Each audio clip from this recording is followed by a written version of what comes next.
Everybody, I will call to order the May 13th, 2026 Planning Board meeting. Please rise for the Pledge of Allegiance. I pledge allegiance to the flag of the United States of America and to the republic for which it stands, one nation, under God, indivisible, with liberty and justice for all. All right, I'm going to go through some administrative board work, and then we will get on to new plans here. Approval of minutes, Mr. Rugg. I don't believe we have any tonight. Don't have any. I think last week's came out right before I was leaving to come down here, or at least that's what I noticed. There was something in the inbox of the mail. And then do we need to make any appointments with Jeff not here at the moment? You could appoint Jason. We have one alternate here, so Jason, you're it. Accepted. Fantastic. Kelly, that makes 9 voting members. So. any regional impact determinations? Not this evening, Mr. Fantastic. Any discussions with town staff? All set. Fantastic. Steve Bickford has submitted his resignation. Steve, thank you very much for your time spent on the planning board, and we hope to see you back in the future. All right, let's get right into it. New plans. We have a conceptual non-binding discussion for a PUD mixed-use development, including 1,028 residential units and approximately 99,000 square feet of commercial, light industrial, and recreation space, along with associated site improvements. 109 Auburn Road, map 18, lot 32 and 36, zoned AR1, and Governor's Hill Corporation is the owner applicant. Good evening, folks. How you doing? Good, thanks. How are you? Good. Kelly, you got anything before I let him take the floor? No, sir. Fantastic. All right. Give me a second. The top one. Sorry. That one right there. Sorry, Mike. Good. How are you, Phil? Nice to see you. All right, awesome. Well, thank you for having us. My name is Brian Pratt. I'm a civil engineer with Fuss & O'Neill. Christine Lamontagne, Governor's Hill. Great. And thanks for having us back. We were here back in 2025 with a similar layout for the Brook Hollow planned unit development. We received some feedback. We worked with our team. We worked with the town staff, and we updated the plan. So we're back to show you the changes. I know there are some new faces here, and it's been a long time. So I'll just highlight a summary of what those changes were, and then I'll go through the plan kind of fresh. The feedback we received was to reduce the residential units, add some commercial space. We added a pad for recreation space or an industrial commercial space. We lowered some of the building heights in the downtown. We added some condo ownership to some of the apartments to help with the diversity of housing stock. We added a daycare and a doggy daycare. We coordinated with the town on the traffic study and kind of the procedure on how we'll do that. I'll get into that a little bit later.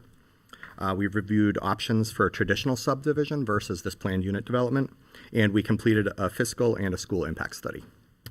Go to the next page, please. Next one, too. This is our site location. So it's in the northeast corner of town on the Auburn line. We have 227 acres, which is the Brook Hollow gravel pit.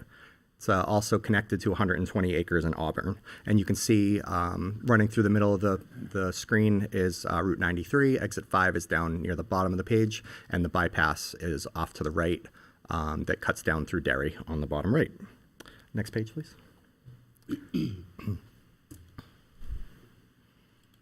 This shows an overview where the bottom of the page is the 226 acres in Londonderry. The top kind of weird shape, that's Auburn.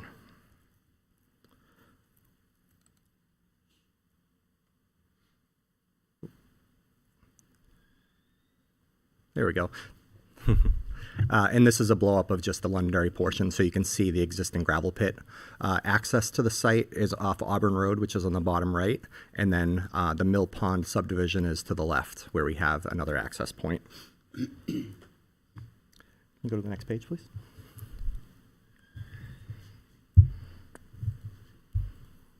Just give that a second to load. Great.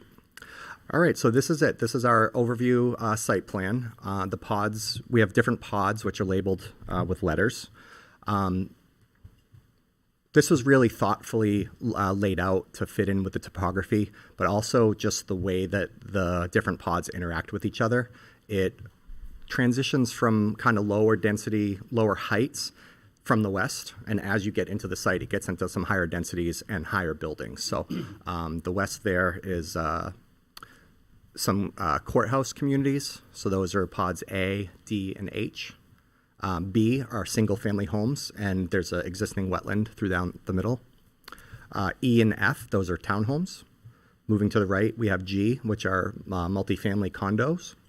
I below that are also additional condos. Then as you get to the right, pod M is J and K is kind of our downtown area. So we have commercial on the first floor, residential above.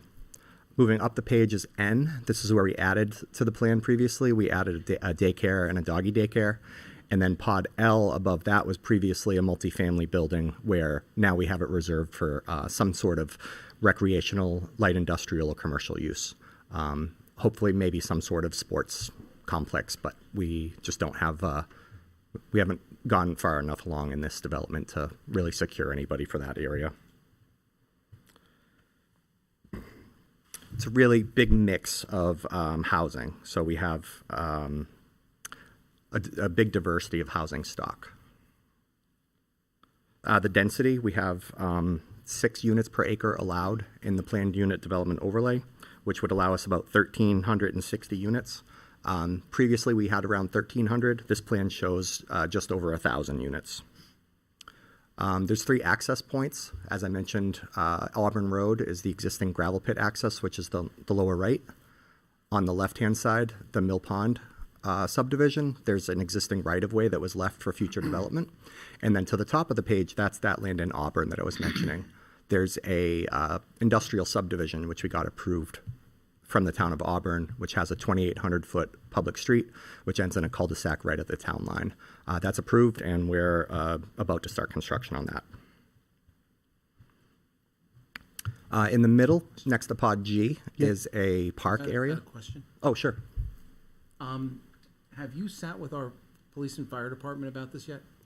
I believe we did. We had some initial meetings. I know fire department, we definitely did.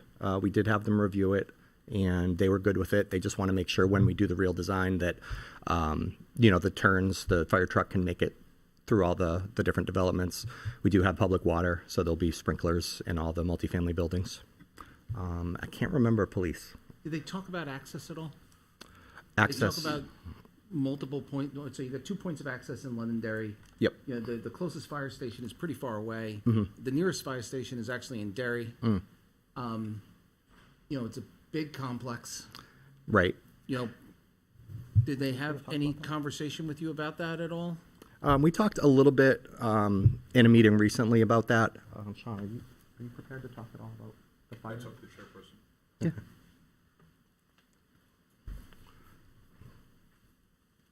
We did bring that to their attention. The response time is 9 to 10 minutes to get there. National response time is, the standard is 4 minutes. And as you indicated, Derry has a closer fire station. And we had just a general discussion about that. What's the best way to resolve that issue? For us to build a whole new fire station up there would be very expensive. And then to continue to maintain that and operate that, we should take a very close look at potentially partnering with our neighbors in Derry, because they're like 2 miles away, and their response time is within that 4 minutes or right at the edge of that. So for us, it would make sense to look, and I know that's not traditionally how things are done in New Hampshire, but it would make sense for us to look at it that way. And then, because again, if you're looking at a $15 million fire station, $4 to $7 million worth of equipment, and the operating expenses, the life cycle of a fire station to be built up there would be very challenging for this town to be able to, if you look at the full build out of the community, to maintain that in the long term. So we had some general discussions about that we should really take a creative approach to that, look at that carefully. I spoke to Chairman Dunn and suggest perhaps we should have a discussion with our counterparts over in Derry, at least initial discussions about what that might look like. So that's where that kind of, for right now, that's where it ended, waiting for this process to continue on. Great, thank Same you. topic, Mr. Chair, same topic. Yes, sir. So to that point, and if Mr. Mulholland could stay, is that okay? Yep. So, this is gonna be municipal water, yes? Correct. And so, I know there's something going on with sprinklers, you can mandate them, you can't mandate them, there's something going on with that. You used to be able to say, yeah, you have to have them. But if there was a mandate to have this entire complex sprinkled, even the single-family detached homes, does that help anything? You can't do the single family detached homes. The commercial buildings, there is requirements for that, but not the single family detached homes. It's not just fire protection, it's also EMS, emergency medical response. Understood, Yeah. understood. But you can't sprinkler single-family homes, it's done all over the place. Yeah, You can, but it's not, you can't have an ordinance that requires that any longer. Some communities did that. And That this- was what I was, that's what I was Yes. asking, that you're not allowed to have that in an ordinance anymore. Right, we No, can't, we right. used If to. people choose to do their own, that's certainly up to them, but there are a lot of challenges with was a that short too, lived thing. but not getting into Thank- details. That was what I was trying to get to, thank you for that. I was reading a little bit about that in a different town, and that was for properties not serviced by public water, so that they didn't have any hydrants in the area. That's when they were mandating that homes be sprinkled. These will have hydrants, strategically placed throughout every 300 feet. That's what this from. So, Yeah, Salem Well, did it has go, those sprinklers, right, yeah, I okay. sold a bunch of single-family homes down there, they all had sprinklers, they were Yeah. all mandated somehow, Okay. some way, whatever the year was, whatever the Gotcha. regulation was at the time. was that where they're on wells and septics though, and not on No. public water? It was city water. Oh, wow. Okay. Yeah. So they all Gotcha. had expansion tanks in the basements and whatever, but. Gotcha. Thank you, Mr. Chair. Yep. Great. Go Okay, great. So, Kelly, can you go to the next page, please? So this is a sheet that we added based on the feedback we received. So this shows the downtown core kind of in that reddish color. Originally, we had around 28,000 square feet of commercial space. We've significantly increased that. So the first floor of the majority of those two buildings, the red area, will be commercial on the first floor with 2 stories of residential above. And the buildings across the street will have the live work units. Up to the top of the page, there are a doggy daycare and a regular daycare. So where we had 28,000 square feet, now we have about 100,000 plus the commercial pad, which could be another 40 to 60,000 square feet. So it's a significant increase in the commercial space. Are there any pickleball courts there, or tennis courts? Yeah. For basketball? Yeah. Where people can recreate? There will be, yeah. So I'll go through the utilities briefly, and then we do have some amenities page coming up. So Manchester Waterworks, we did receive formal approval from them to run the water mains through this whole development. Sewer, we coordinated with the sewer department. There's capacity available, and gravity sewer for almost every building here works. There might be a few small pump stations just to lift from one side of the property to the other. Natural gas is nearby. It's in the Mill Pond subdivision, and it was sized appropriately for a big development. And there's plenty of electric capacity nearby. Next page. Here we go, Art. Here's the amenities. So it's very amenity heavy, and as soon as this loads, I'll be able to kind of go through them.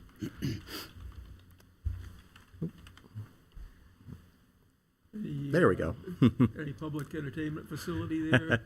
There'll be clubhouse, so right kind of in the center of the page there. I don't know if you you can't really zoom, right? It's, yeah, right in there. So to the right of there, oh. There we go. Yeah, so right in the middle of the page, we have our clubhouse. We have some courts.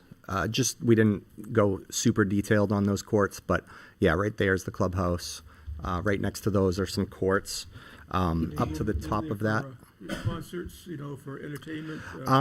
If so- it can be done outside, but also like inside? Yeah, if you go to the north a little bit, that big central area, that's what we're calling kind of the Central Park area. So that is good for passive and active recreation. So that could be little markets, that could be outdoor entertainment. There's a big grassed area there. We also have a dog park up in the corner there. So yeah, plenty of room. We have about 15 acres of public open park space in this community. Yeah, I was And that will looking be for something open. a little more cohesive to, bring people together. Yeah, yeah. Otherwise, they're all over the place. Yeah, we did really focus it in the center there. So that kind of rectangular piece, bullet 3 there, that's the whole Central Park. So it's lined by roads on either side. You have townhouses on one, you have apartments on the other. Then as you go to the south, we have the clubhouse. and there's like a wetland park in there that we're proposing. There's an existing wetland that needs a little bit of attention. So the plan is we're going to do maybe some boardwalks around it with some educational placards to talk about the wildlife and everything. So we'll work closely with DES and our wildlife biologists on how to make that a cool amenity for the development. Where will that be? Where will that be on that? That's item 9. Kind of looks like a football. Or is that 7? No, that's fine. 9. Wetland Park. So Can I go back and ask you, how many pickleball courts? Yeah. I think we showed 3. I don't know if you could zoom in on 2 in the middle there. We kind of just reserved an area. We didn't really get into the specifics about like the programming and yet, but we reserved, those are 2 tennis courts, so that could be 4 pickleball courts or 2 tennis courts. So, Mr. Chair, Yes, sir. thank you. So, just for edification moving forward, and I'm not being offensive, but this is a cartoon drawing. Correct. This is a wish and a hope. Uh-huh. This is something that you've looked at the topography, you've kind of figured out, you know, we've been around long enough, built enough stuff, know what space you need for a certain amount of things, but in reality, this is a cartoon drawing. So any specifics that we try to get into tonight Right. is probably Gonna not change. a fair question to Correct. you because you're not there yet. Exactly. This is a conceptual. Exactly. That word itself, if you look it up, should, Right. you know, Google it, it should help people understand Yep. where you all are at Yep. and where we are at on Exactly. this. That said, on your number 3, you threw out a number of 15 acres, but that's in total, or that's the number 3 space? So 15 acres is the number 3, that Central Park, and the open, I believe the wetland park as well. So I think like that whole area equates to about 15 acres. Great, thank you very much. You're welcome. And I appreciate. By the way, don't, we're not being rude by not looking at you, but Sure. we have the same presentation in these desk computers, and we have to Of look course. down into the desk to be Yeah. able to see it. Yep. So we're watching it and we're paying attention. Sounds so good. Don't, Yeah. We could expand it and get a lot of detail there. Yeah. And you do that, there's not a lot of detail. Gotcha. Yeah. No, and I appreciate the point about the conceptual, and that's exactly right. We haven't done the full programming. We haven't done the full studies. We just fit some courts and, you know, the clubhouse and everything on there, which will be much further designed when we get into the actual plans. Sir, there's been a lot of flooding over there in the past and everything else. I mean, have you run into anything that concerns you? So there is a floodplain. Cohas Brook runs along the south. In town, Cohas. What? I'm sorry? Cohas is a very famous name in town, just Yeah. so you know. So the brook runs all the way along the bottom of the property. So you see, yeah, that's the whole stream through there. Got that under control. So yeah, we are outside of the floodplain. So there is a FEMA floodplain that runs through there, and none of these buildings or parking lots are in that floodplain. So we're completely out of the floodplain. So I don't anticipate flooding issues. Yes, sir. So you have a third access, tertiary access road, but I noticed, is that just an emergency, or is that gonna literally be open all the time? We haven't nailed that down yet. We can coordinate with public safety, coordinate with the town, and figure out if that's going to be full access, Yeah. or if that's going to be gated. We haven't made that decision yet. All right, because my concern, I mean, I like the 3 access ways, but that one dumps out into a residential neighborhood. Right. And the other ones are main roads. Right. So that would be my concern, especially if I lived in that area, which I Right. don't. I will note when we built that neighborhood as well, and when all the residents purchased the homes in those neighborhoods. They knew that were was coming? notified that the land here would be developed into a large project, and it was to come. Okay, And that access road was roughly. I think it's there now. where it was. okay, Yeah. that makes a difference Now, then. whether they've sold the houses and shared that information, but Right, when we right. conveyed that, Yeah. it was very well known. Yeah, our plan is when we get into the development more, we'll probably have like an abutters meeting with the neighborhood and just kind of let them know. Great idea.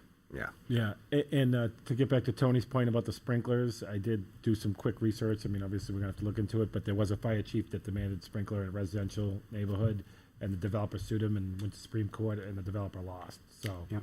and that's in New Hampshire. So, I mean, that's something we have to look into. That is obviously a concern. I for one, I know we're friendly with our towns, but when we need them, great, but to rely on them doesn't give Yeah. me the warm and fuzzies. Like rely on, I'm sure they'll be amenable, but Yeah. I'd rather be an emergency situation than say, hey, we're gonna build this huge development that we can't handle, can you Right. handle it? Yeah. That is also a very small fire station.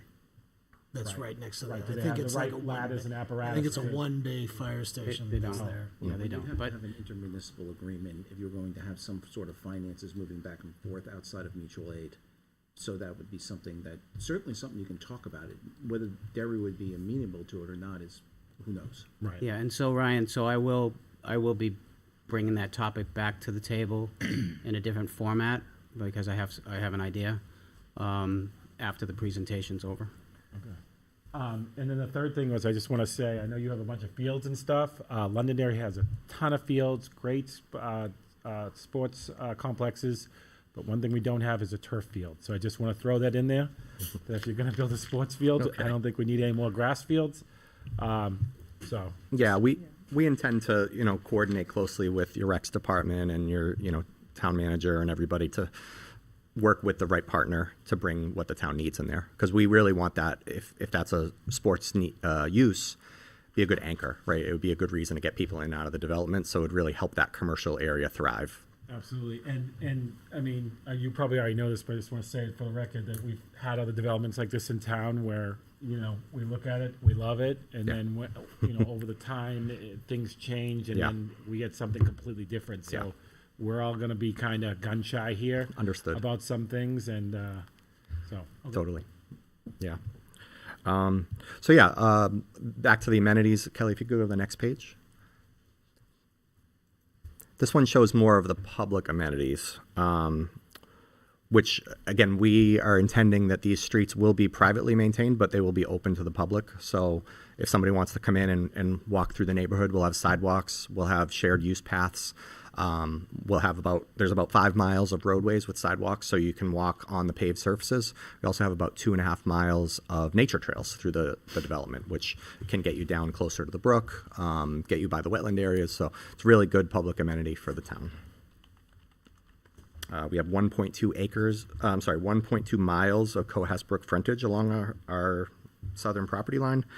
And out of the 100, there'll be 83 acres totally undisturbed, and there'll be 140 acres of open space with this layout. I might have missed it, excuse me. Did you mention how many miles of roadway and sidewalks that you had? About 5. About 5? About 5 miles, yep. Each?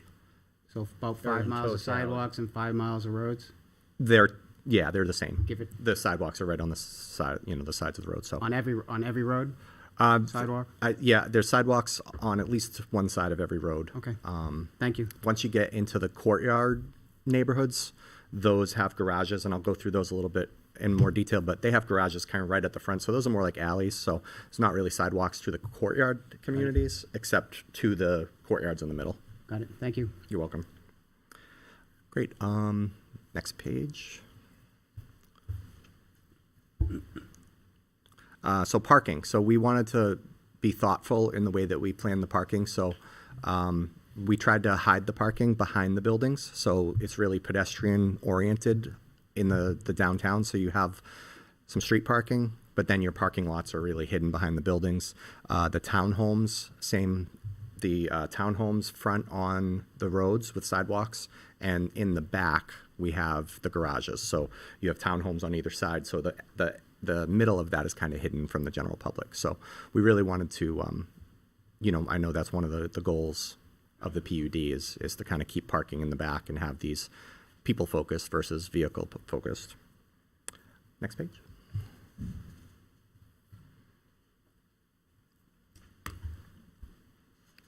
So this plan, when it loads, shows our shared use paths. So these are our wider paths that can be used for bikes and pedestrians. And we kind of, we have different sections up here so you can see where that shared access path is in relation to the road. So it's kind of a good loop through the neighborhood. And then once you get up to kind of the tertiary streets, those are just sharrows, so that you just encourage people to bike in the road, but everywhere in the green and the orange they can bike on the sidewalk. We size those wide enough.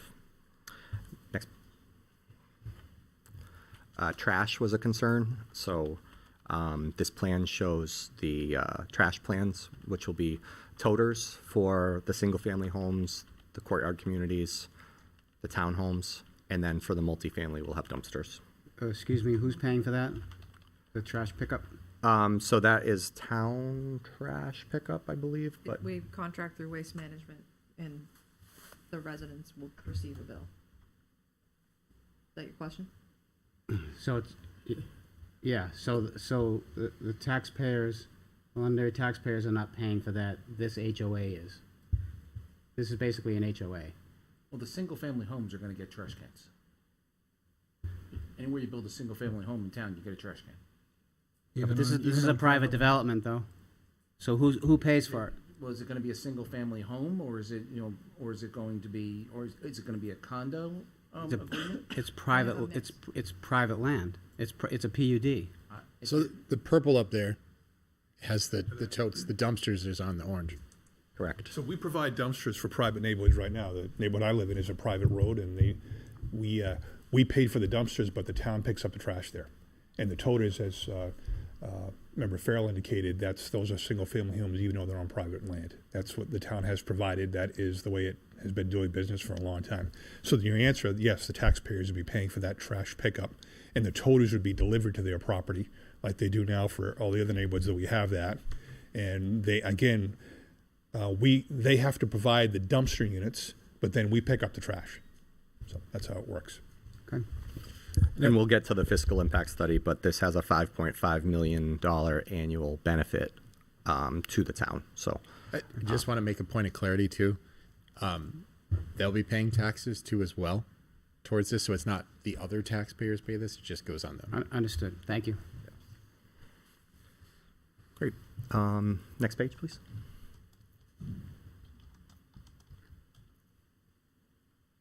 And apologies for the delay. It's a big file, yeah. So this just highlights the areas to help delineate like where the different pods are. So the yellow, these are all the single-family homes. We have approximately 88, and these lots are about 10,000 square feet. Most of them have buffers in the backyard. We specifically cited them to go around the wetland areas so that the less dense areas were closer to the wetlands. What are Next your page. thoughts about snow storage? I mean, you'll have to do that in the site plan, and I understand all that. I'm just Yeah. asking you what your thoughts are. Yeah, most of these are roads, so like the roads will just be plowed the way that every other road is plowed. The parking lots will obviously have to designate snow storage areas so that they can push it off to one So you don't side. see And having to truck any off-site or anything like that? I don't, well, who knows, right? Some winters, no, some winters, yes. Okay. Covered in the I was just HOA. looking for your point of view. Yeah, we haven't gotten into like the specific nitty-gritty, but Thank you. Snow storage is something we always consider when we're developing a neighborhood, especially private roads and condos specifically, because you do have to consider that. Some winters you don't have to haul. This winter was a trucking winter. But that's all. That's for We're sure. a certified snow professional. On that same topic, Appreciate it. Mr. Chair. So, back to pricing. Who pays for the plowing? that will be private. So that'll be the homeowners association. And who pays to maintain the sidewalks in the winter? Homeowners association. Homeowners association. None of the roads in here, there'll be no maintenance responsibilities for the town at all. Right. So the developer pays to put the roads, the sidewalks, drainage, landscaping, all that stuff in. Yep. And when the development is done, the HOA, which takes over for the developer when it's 100% built out, pays for all the repairs, the potholes, the plowing, the sanding, if the enclosed drainage system fails, a manhole sinks, all paid by the HOA. The tax base doesn't feel that at all. I think the only thing is the water would be maintained by Manchester Waterworks. And I think the sewer might have some town responsibility. Yeah, but the sewer is user fees. paid yeah. anyway, right? Yep. It's a user fee, so, Exactly. yeah, but I'm Yep. gonna say it one more time. Yes. You all are gonna build all the stuff, Yes. and then when you leave, all the stuff is gonna be maintained, Yes. just like a condo or any other homeowners association Yep. is gonna take care of all the maintenance Correct. inside of that space. If a tree dies or a tree falls on the road, y'all are gonna have to contract to do it. You don't call Londonderry Public Works to Correct. take care of that. Yep, exactly. Thank you. You're welcome. And do you envision building to town spec on the roads or something else? Yeah, I mean, town specs are pretty standard for just roadways. That's what You I need would them recommend. For the radiuses on the fire trucks anyway. Yep, and the depth, the depth of the gravels, I don't like going substandard because then it's 10 years down the road, you got to replace them. So Thank you. you're welcome. Great. Next page. So these are one of the coolest parts of the development, and after some initial meetings with staff, we were encouraged to add more of this. These are our courtyard communities. So you can see there in the top left, and then there's 2 pods on the bottom. And the images on the right kind of show some samples of what these look like. Basically, they're smaller homes. The lots are 30 by 70, I think.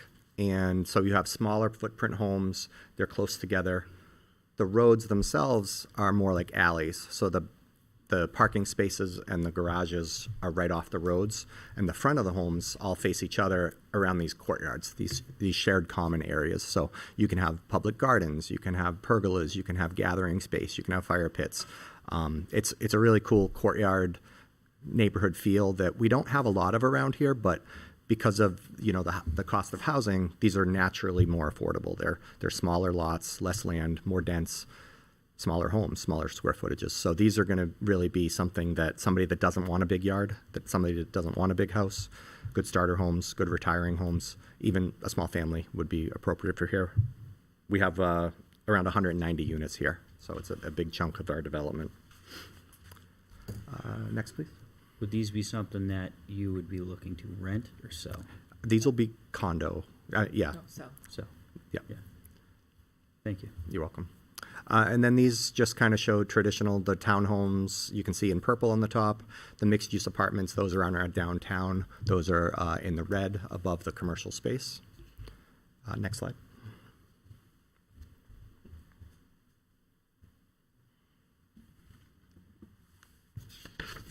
And then these show the other apartment-style homes, but these will be condominiums. So you can see on the top of the page, that kind of radial, those will all be 3-story garden-style flats, but we are going to do those as a condo form of ownership to increase ownership and attainable housing for people. And then on the bottom, you can see the red, that's the one that fronts on that central green, so those will be 4-story, also condos. Next slide, please.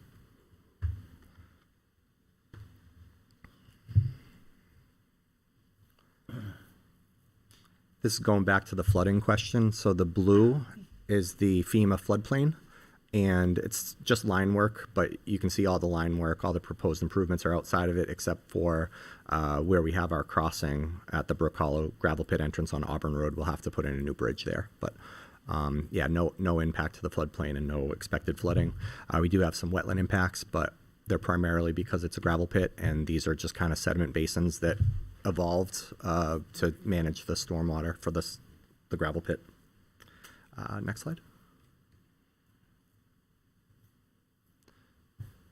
This one shows how the Auburn land is laid out. So on the top right, that's the bypass.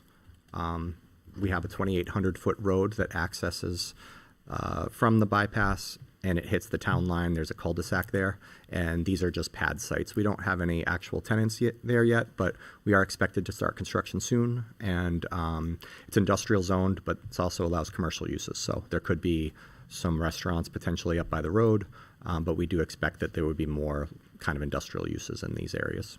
It's one of the only industrial zoned areas in Auburn. All right, traffic. I know that was the big concern. It's always been Should have made that page number 1 as well. Figured I'd give you all the warm and Ease fuzzy into it, first, yeah. and then talk about the bad stuff. Wouldn't have made it very. So we highlighted a couple of the key intersections here. This was before we had a scoping meeting with the DOT, with town staff, both in Auburn and in Londonderry, and we had a very productive meeting with town manager and their town's review engineer. So obviously everyone knows that traffic in town is not great, right? A lot of these intersections are at or over capacity, so adding any type of substantial development is obviously going to make that worse. We had a great meeting, like I said, and the town came up with a great idea, and that is to have the town's review engineer, Stantec, actually do the study and not have us do the study. We'll pay for it, but the town's engineer will do it and will act as the review engineer and Could will you say that coordinate one more with them. time, please? So the town's review engineer, Stantec, they're going to actually do the study because it's more of a town-wide study. We have 18 or so intersections. And who's gonna pay for it? We will. Thank you. Have to do it twice. Yep, understood. And yeah, we had a great scoping meeting with them. We received their scope. We're going to review that. We happily coordinate with them on distributions and that sort of stuff. Work collaboratively with them.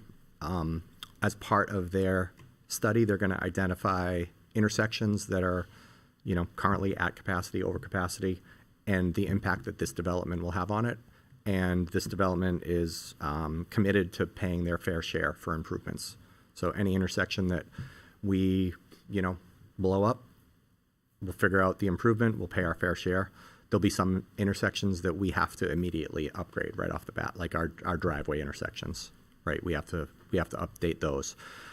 The one by exit 5, that's going to take a little bit of thought.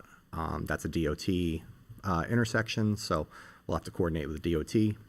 The good news is that this is such a big development, the phasing is going to take 10 to 20 years. So it's not like we're just going to build this out in 2 years and you're going to have, thousands of new trips on the network. It's going to be built relatively slowly. So you'll get some pods coming online, you'll get a couple hundred units coming online. So you'll incrementally have that traffic increase annually, and you'll be able to help mitigate that.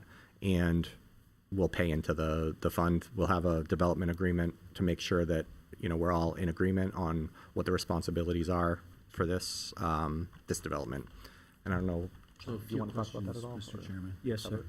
A few questions. So, all right, so someday you'll maybe come back here and you're gonna have a public hearing. And someone's gonna come up and they're gonna say, well, this is great, they're bringing in 3,500 cars. So, that's sort of gonna be the reaction, right? Yeah. Have you been out where the Poor Boys is, and so you've seen that at 7 to 9 o'clock in the morning? Mm-hmm. All right, so you guys have a real good feel for it. Mm-hmm. So the other question they're going to come and they're going to say, we don't need another 1,000 homes. Why do you guys think there's the need? And I'm not asking you to answer the question. Sure. But the question's going to get asked. Yeah. So, because they're going to say we've already added 5,000 Right. dwellings here in Londonderry. Right. So these are, and I'm trying to be generous and just say, these questions are going to get asked, and I hope you have really good answers. We do, yeah. There is a shortage of housing in the state, and especially the diversity of housing in this area. So our strength here is we have that diversity. We have the condo ownership for the garden style versus just rentals. We have those courtyard communities that people will actually be able to afford.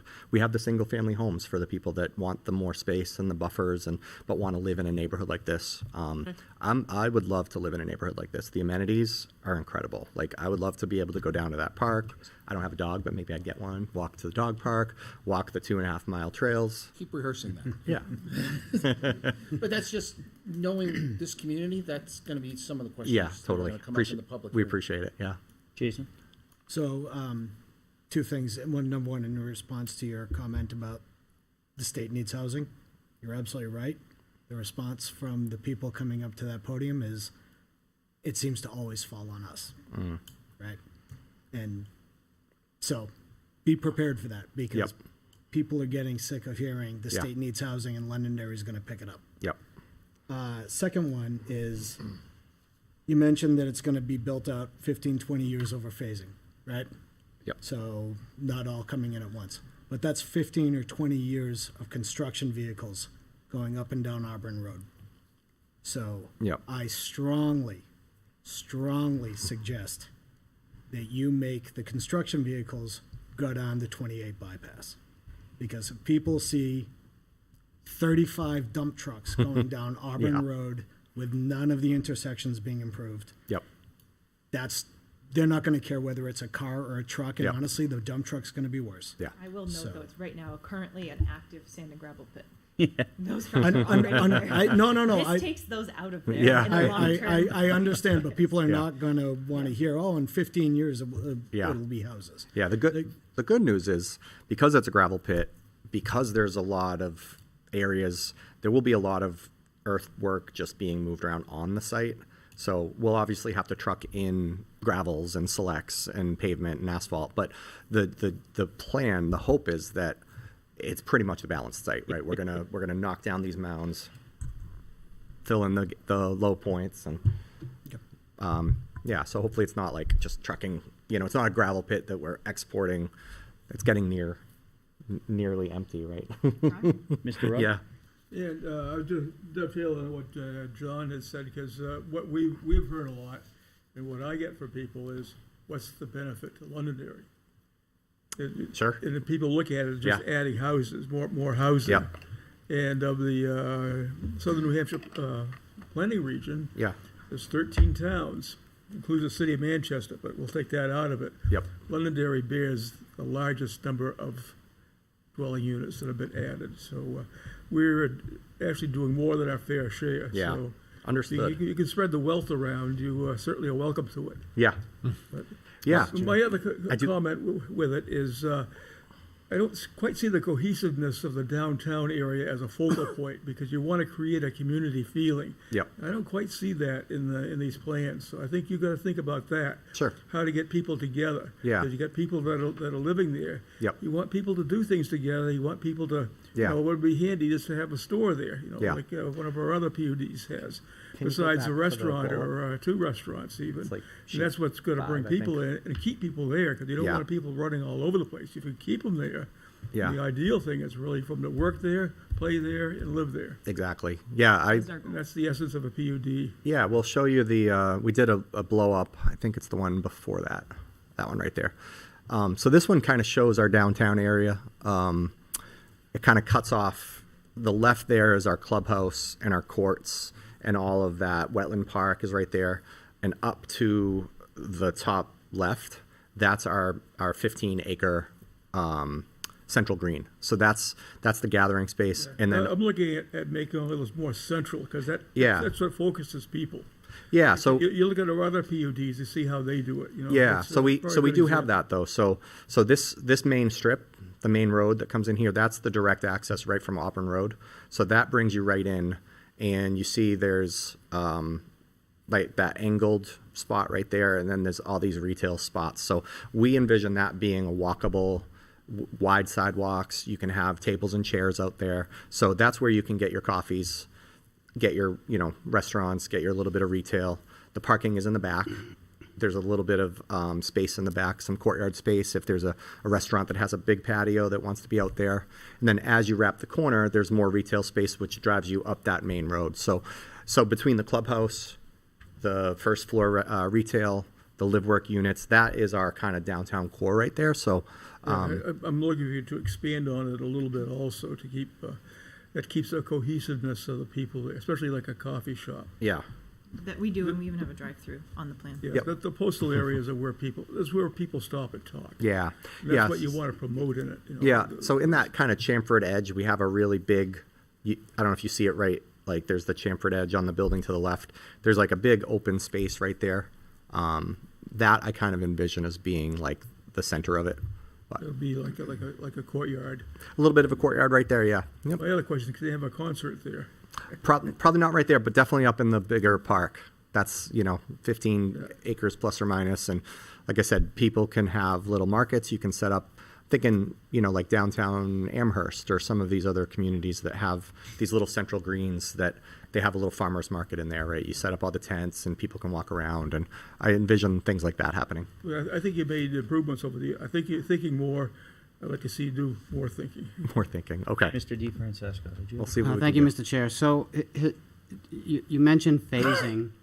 Do you have a sense for the scope and sequence of the phasing yet, or is it too early? It's a little too early. We did kind of take a quick stab at it just to say, all right, this might be what happens. Let's see if I can find that.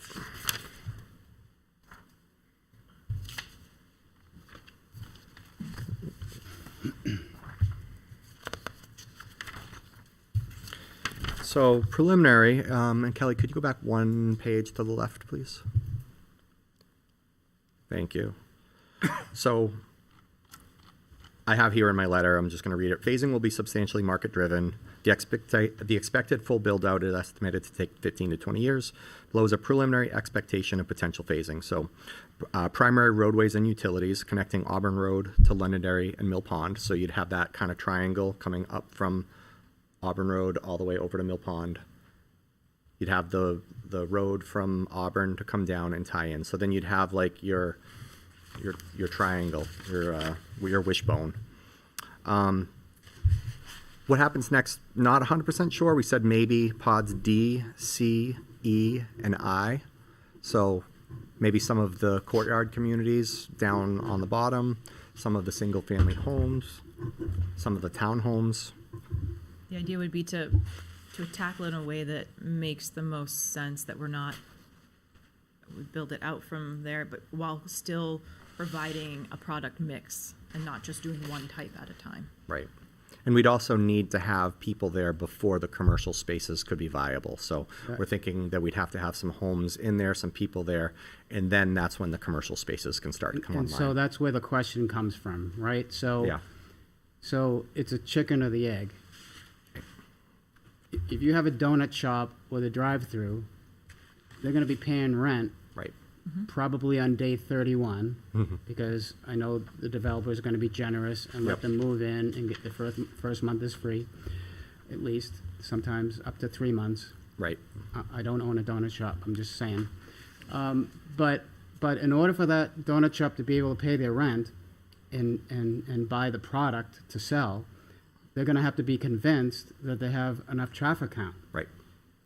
Exactly. So you can't have the traffic count without the houses, but you can't have the houses without the donut shops or whatever other commercial is going to be there, and that's where the problem arises. Right. And in any of these big developments, that's the problem. Right. Unless the developer personally owns in all of those service type industries, Right.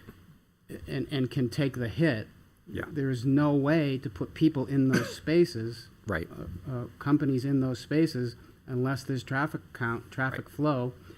And even if you have that, it's still got to be the right mix. Right. Because if you put a Starbucks in, everybody likes Dunkin' Donuts. If you put a Dunkin' Donuts in, everybody likes Starbucks. Right. So it's a problem. Yeah. So the sequencing, where you have people running around with their hair on fire about commercial, you got to put the commercial in first. Well, you can put industrial in first. Right. And bring food trucks in Right. for lunchtime and Right. breaks and whatever. But commercial, which in a small town like this, commercial is strip malls. Right. Basically with small 1,000-square-foot spaces. Those people need to live. They need to eat, and they need to be able to pay their rent, and the developer needs them to pay rent. Yeah. So there's where the problem is. Yeah, the hope is that Pod L could potentially, like I said, be an anchor. So if we got some sort of sports use there that draws people, multiple nights a week, multiple hours for games on the weekends, then you have something that the parents can come down and they can hang out while their kids are doing the sports, and they can get their coffee and they can hang out. And like you said, though, it's sequencing is tough, especially at this level. So Yeah, it's I mean- something we're very aware of. And what we've seen, and what you see in any town in New Hampshire and almost any place I've ever been, you can build the space to accept a donut shop. Yeah. But then you got to get the donut shop to come there, and because they're small business people. Right. Right? And there's no guarantee that a donut shop is going to be there, even though it says that on this cartoon drawing. Right. So you don't know if there's going to be a donut shop or not. It's Right. It's commercial retail space. Correct. What's going to go in there? Who knows? Right. And there are examples all over southern New Hampshire with spaces that are ready to be occupied. Yep. And I include Londonderry in that sample. Yep. Ready to be occupied. Man, nobody coming. Yep. The doorbell's not ringing. That's why our first pass at this only had 28,000 square feet of commercial, because we didn't think that a development of this size would support more. but that's why we really wanted the L. We came up with that as an idea to be the anchor that would really hopefully offset that difference. Yeah. But yeah, it's a sequencing challenge that we're. And so I noticed you were on the last page of this part of your presentation. You have other things? Just a couple minor things to talk about. Real quick, John, did you have something on this? Yeah, just one other question, more of a statement. In the other PUD that's in town, we worked into an agreement with them that when the time came and the community and the town agreed that there was a need for additional public safety, more about speed, we worked in with them that they would build the public safety facility, but something more along the lines of it's one patrol car and a motorcycle and an ambulance. So that, if you're gonna put a recreation facility and everything in there, most of the calls are medical or rescue or something like that versus actual working fires. Just something to think about, something that, we worked in with somebody else. And all they really did was put land aside saying, okay, well, we know this is available, and when and if the need comes, we're open to a discussion. And Yeah, we want to work with. that may solve the fire station thing. Yeah, we're more than happy to work with you Terrific. guys. You guys know the town better than we do, so you know the needs of the town. So Well, we so appreciate to all that point, would the developer be amenable to a development agreement? Yeah, we'll definitely have to have a development agreement because the traffic specifically, how to deal with that fair share contribution. So that'll be part of the development agreement. Just understanding of phasing, clarity that these are not public roads will probably be in There there. will be one for this. Yeah. For the traffic, for any other fiscal related impacts that come up. Thank that you. May need to be addressed. And the development agreement, as I understand it, is between town staff, the town council, and the developer. Is that true? Yes, the town council, Just the town council correct. and the developer? Okay. Thank you. Yes, sir. Just my opinion, and I agree with John about, maybe having like a police substation, kind of like what Nashua does, things like that. But looking at it and doing a little research of the fire departments, I don't know how you build this without a fire department, just because of the area of town that's in, so. Yeah. And I did some quick calculations of what this could cost, and I do think it's possible, so I just want to throw it out there that as far as I'm concerned, my concern is the fire. Everything Yep. else looks good if it actually gets built the way it is, but, I hate to say it, but I just don't know how you do it without a fire department. It doesn't Yep. have to be a huge one, but it has to have the right apparatus to be able to handle the size buildings that you have. Yeah. And I looked at the dairy one, and again, Google, I don't know if Google's right or not, it doesn't seem like it has any big apparatus in that little dairy fire department. No, it's small. So, that's my, obviously, safety, because I know you're handling everything on your own, most of it. Yep. And you're gonna rely on us for fire and police. Yep. Which you should, which is great, but I just think that, I won't be able to sleep at night unless I know that we'll be able to get there in Right. 4 minutes that you need to. Yeah. Police can be handled in some creative ways, like substations, but fire and ambulance. So what we talked about with Woodmont is that we really had a whole long conversation about the use of defibrillators and the use of medical and everything else. In the dairy station, they would have like an engine and an ambulance is likely what they probably have. So that would be a mutual aid situation. For the large apparatus and everything else, and I'm not a firefighter, but observing over the years and everything, those usually follow the initial attack, and then you bring the larger apparatus in. So that's why I'm not as concerned with them building a fire station. I'm more concerned with immediate rescue and medical response. And again, leave it to the fire department. They make the better decision and everything, but that was kind of the thought process around these things when we talked to Woodmont years ago about it. Just to give you some information. Yeah, no, I'm just thinking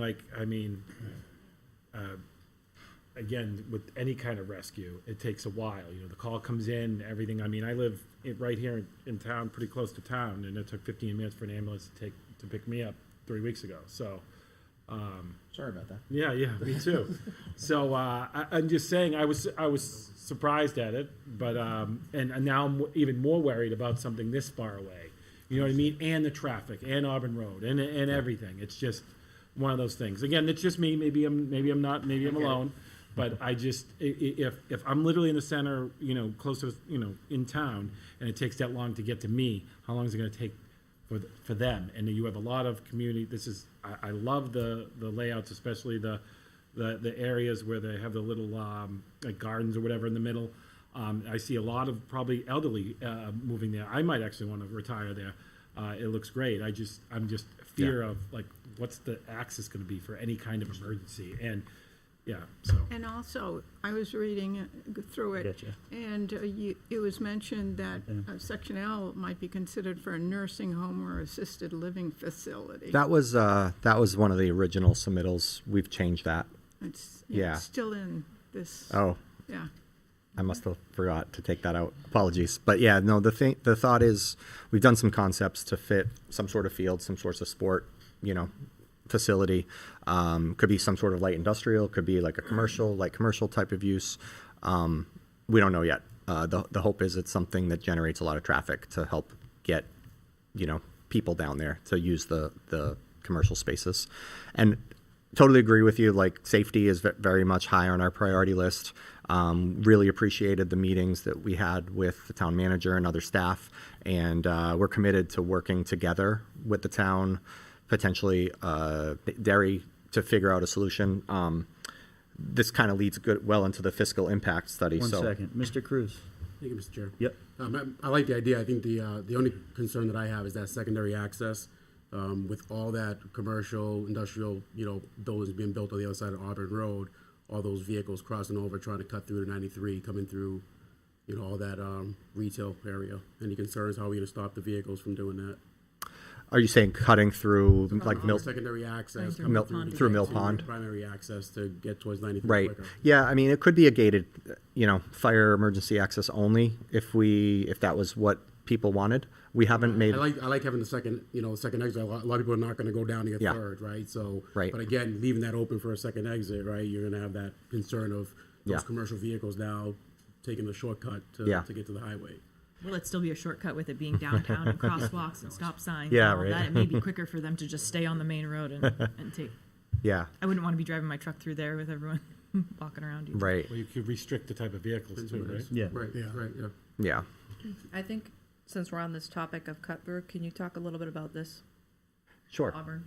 Yeah, so that's a 2,800 foot public street. It's industrial zoned. It ends at the town line, and we're putting in a cul-de-sac right now, which will turn that into a roundabout. So that will be a traffic calming measure. So people can't just bomb through. They have to like slow down as they hit that. I think that's about it. It ties right into one of our main thoroughfares, so it's a good easy access. It's a good access right to the bypass. So it helps people. You can get onto the bypass and you can head north to 101. So anything other specific? Giovanni, did you have a question? Sure. Yeah. So I know probably one of the biggest concerns is going to be access to the site, which you went over in your traffic plan. If you're going to need to widen any of those roads to accommodate the traffic, do you have ideas to how you're going to accomplish that?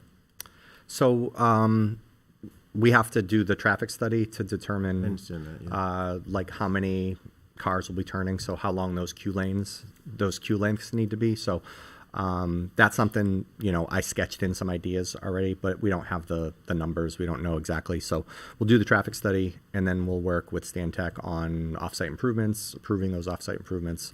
Like I said, Auburn Road, we know that this development will immediately have to upgrade that, right? Because we're going to have cars turning in. Yeah, I could just see where at some point there's going to be some significant outside improvements there. Yeah. You're going to have to widen some of those Yep. access roads. Yeah, to we're accommodate we're some of the concerns. totally aware of that. I want to just emphasize a point about the traffic study. So something that's a little bit different than we've done historically is that through this process, we are identifying mitigation. So we will have more solidified answers to that as we go through this traffic study.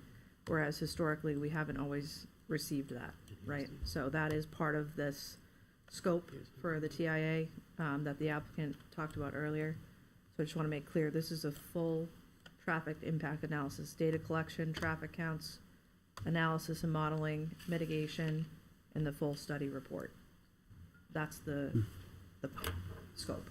Yeah, it's a good approach. So a couple things.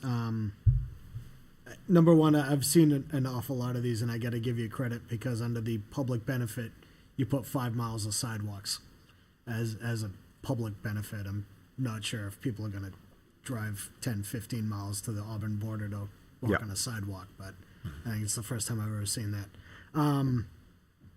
In your narrative, under your commercial, you basically put that all the commercials in Auburn, and you know there may be some retail or commercial elements on the first floor of the apartments. That doesn't exactly make for a mixed-use facility. You know that there may be some retail on the bottom floor. I mean, we have 100,000 square feet of commercial space. That's significant. And we also have 1,000 houses. We also have Pod L, which could be another 60,000 square feet. So we have potential for 160,000 square feet. That's the size of Walmart. Okay. And along with those lines, is the traffic, and Kelly, this may be a question for you, is the traffic study also going to include traffic from the Auburn development? Yes. Okay.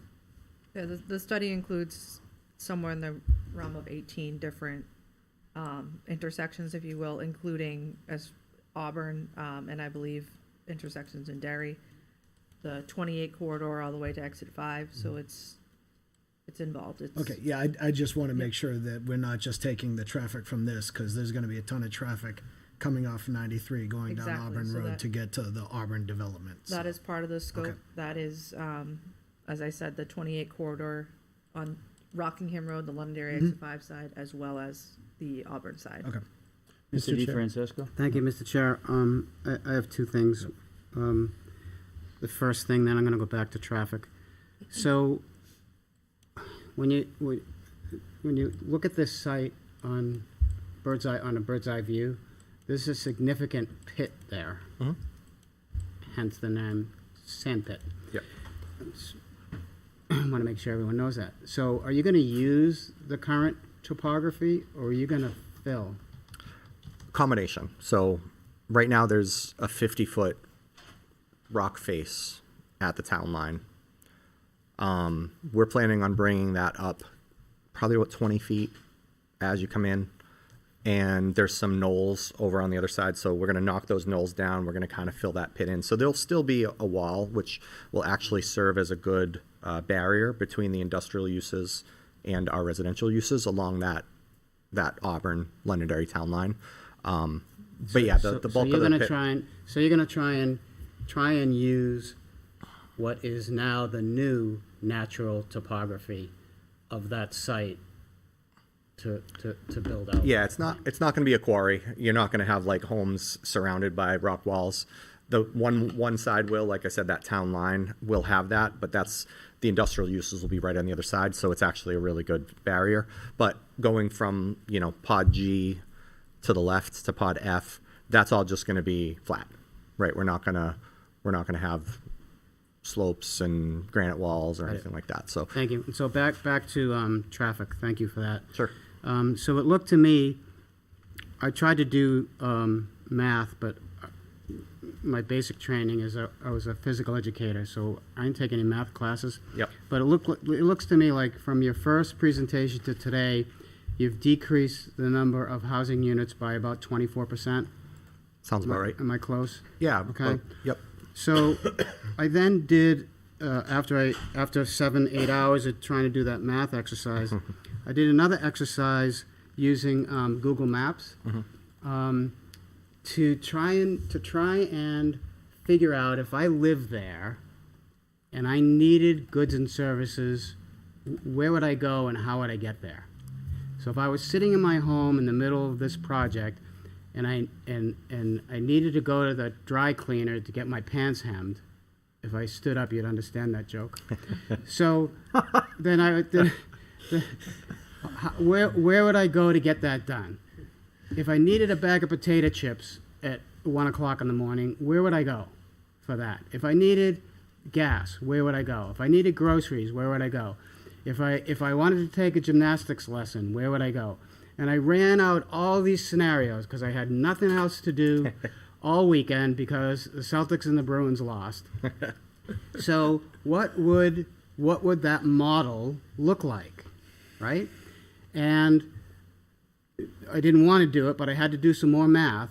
And what it came out to was more than 75% of the goods and services that I personally use on a daily, weekly, monthly basis had to funnel through all the Cowpath roads to exit 4, or that area, that 102 area by exit 4, to get those goods and services. And that's something, again, we're talking conceptual, right? Yep. But that one exercise that I took the time to do, I think is very telling, right? The models that are used in the dictionary size book for traffic studies is really good. Yep. But it's built on hypotheticals, right? I did it based on actuals for one person. And like I said, 75% of what I needed is going to be going almost due south to exit 4. And that's something that you're going to have to address because that's going to come up again and the citizenry is going to be harping on it. You already know it's a thing. Yep. I did the exercise just to see what all the whining was all about. And, it's kind of true, I think. Yep. You wouldn't have gone to Derry?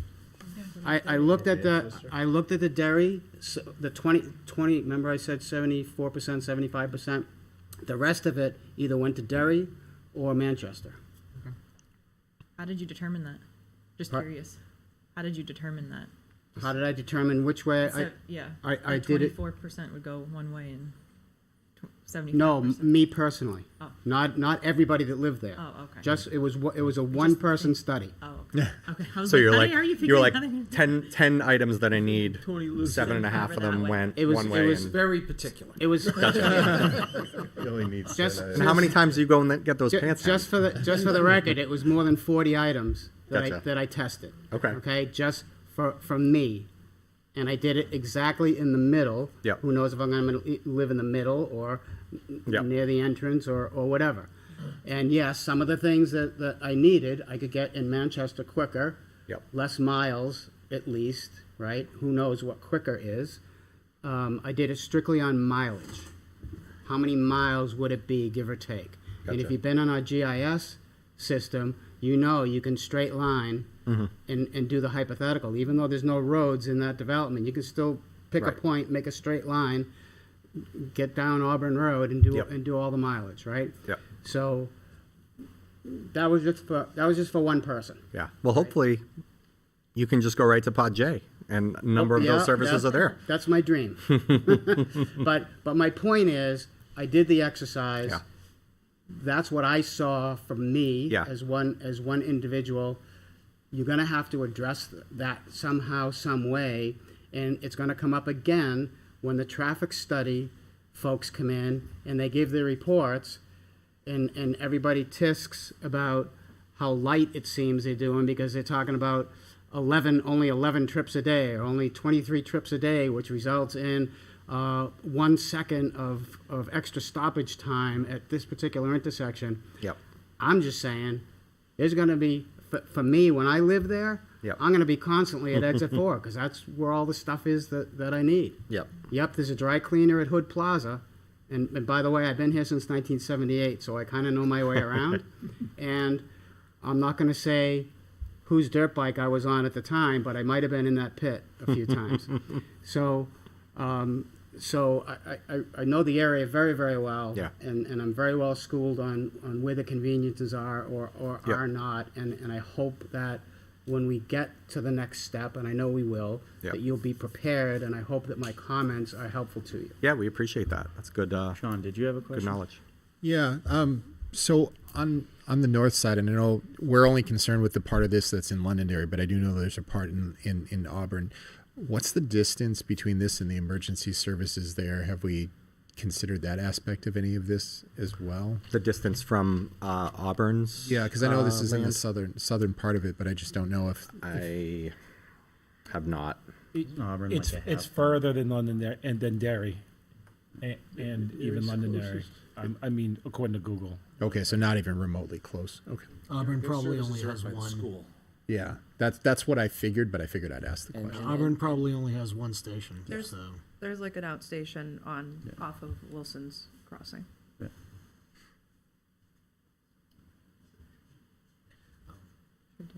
Yes, sir. I'm assuming this like needs, well, not needs to go to, but this would be part of regional impact for Oh, Derry as well, absolutely, yeah. correct? Yeah.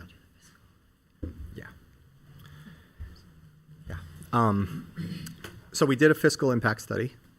We also did a comparative fiscal impact study based on if this were to be developed as a traditional subdivision. So doing the density calcs, and we did a concept, showed that we get about 206 single-family homes if this was just a traditional subdivision. You're looking at this, right? Yes, thank you. So this is kind of an infographic which compares the two. So the big one is the annual net revenue. So with the planned unit development, this is expected to generate $5.5 million of positive net. And that's after everything's taken out. That's after the $383,000 for police. That's after the $284,000 for fire, after the $285,000 for solid waste, after $120,000 of miscellaneous, and after the $1.2 million in school costs. So it'll generate almost $8 million, but that leaves $5.5 million just in the general fund for this project, that it's a net positive. So just a question of clarity. So this is the PUD. The second column is the underlying zoning. That would be if we didn't have a PUD on this property, correct? Yeah. Okay. Yep, if it was just developed under the traditional zoning. Yep. So if it was a traditional residential subdivision, that would generate approximately $1 million. So 5.5 times the revenue with the planned unit development versus a traditional.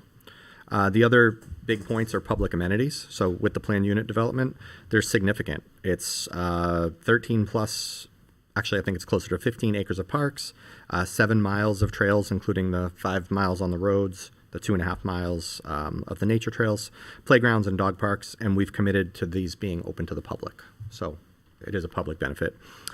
With a single-family traditional subdivision, there probably wouldn't be anything. Housing diversity. With our planned unit development, we have a very high diversity. We have single-family homes, townhomes, the courtyard communities, condos, and rentals, all at various price points. With a traditional, there's no diversity. It's all just single-family market rate homes. The school impact, this one was interesting to me. 225 students are expected to be generated with our planned unit development. It's because the smaller units, the courtyard communities, the apartment style, the garden, the condos don't really generate a lot of students. Single-family homes do. So we have 225 students with the planned unit development, where we have 289 students expected with the traditional residential. So What did you use as your calculation? I'm sorry. What did you use as your calculation? Was it .08, you know? Morgan, do you have that handy? Can you look those? I know they're in the fiscal I impact mean, I know study, the but- calculations have dropped over the years. Yeah, I know they looked at 0.16. multiple. It's an independent study. I think so. Mark Fougere did it, and I think he used actual Londonderry's data. Correct. Mark Fougere, who's a consultant for the applicant, utilized actual Londonderry data instead of using the more, widely used New Hampshire housing standard. I'm not questioning the number, that's the trend, Yeah, I was but just so curious. like what you're asking though is that we typically say like 0.67 units per for the other development. for a house for single family and 0.17 for multifamily. It's not that. It's specific to Londonderry. I don't know if you have that. Yeah, it's on page 17 in the fiscal impact. I don't know if you want to pull that up if you're interested, but You don't have to, I mean, I understand what you're saying, and I also know what the trends are, so. Yep. I'm good. Okay. Great. The development timeline, as we mentioned, this is a large development. It'll most likely be phased over 15 to 20 years. With the single-family traditional, that would probably be built out in, say, 5 or 6 years. So while it would generate less traffic, it would get on the network faster. The traffic impact, so again, So you're saying the single family's built out in 5 or 6 years, the remainder of it through the course of 15 years? No, different options. If we went the traditional subdivision route, Okay, that, thank you. that, Yeah, I'm everything sorry. in that column is Yep. related to that scenario. Thank you. Thanks. Again, the traffic impact, again, it's phased build out. It allows for incremental off-site traffic generation and associated improvements. With the traditional subdivision, that would pretty much be an immediate impact on the street network and require immediate off-site improvements. Mr. D, did you have a question?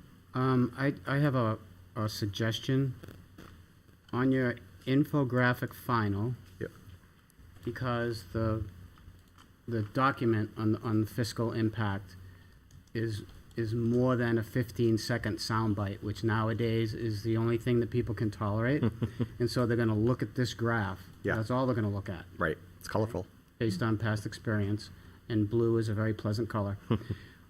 You mention on infrastructure burden, you say 3 miles of public roads requiring ongoing DPW maintenance.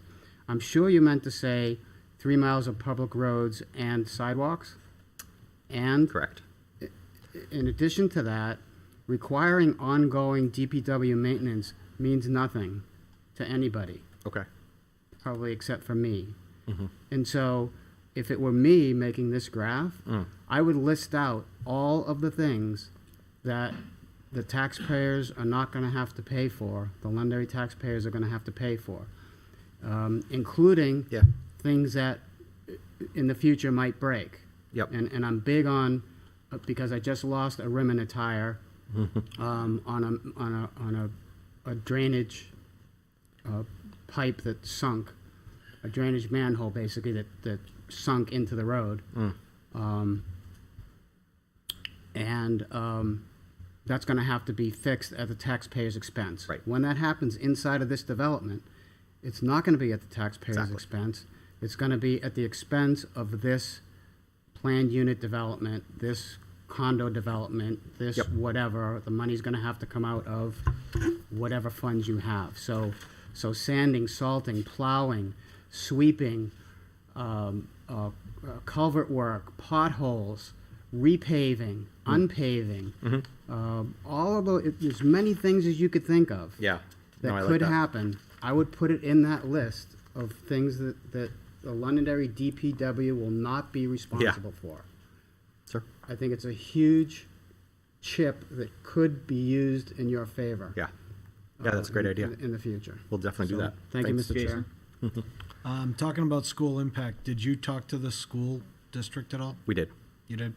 So, because those are all, not all, obviously, because some will be middle, some will be high school, but a large portion of those will be going to North School.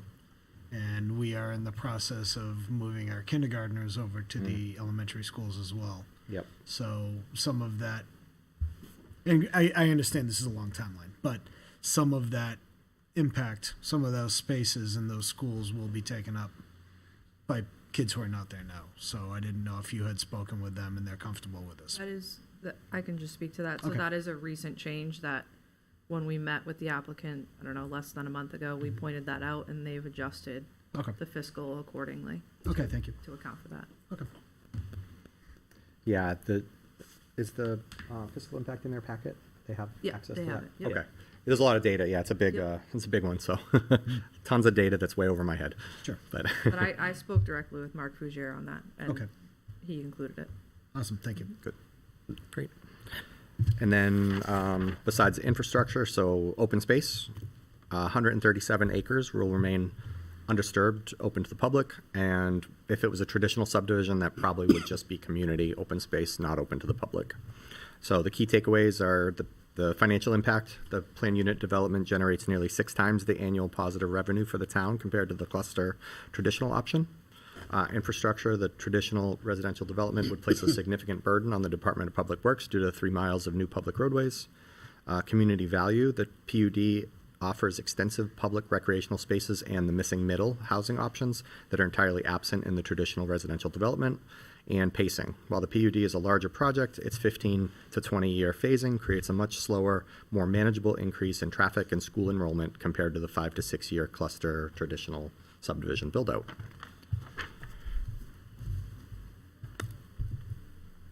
I think that's it. So, I think it's going to be very important for the board to have a full understanding of what phasing looks like for this inside of your PUD itself.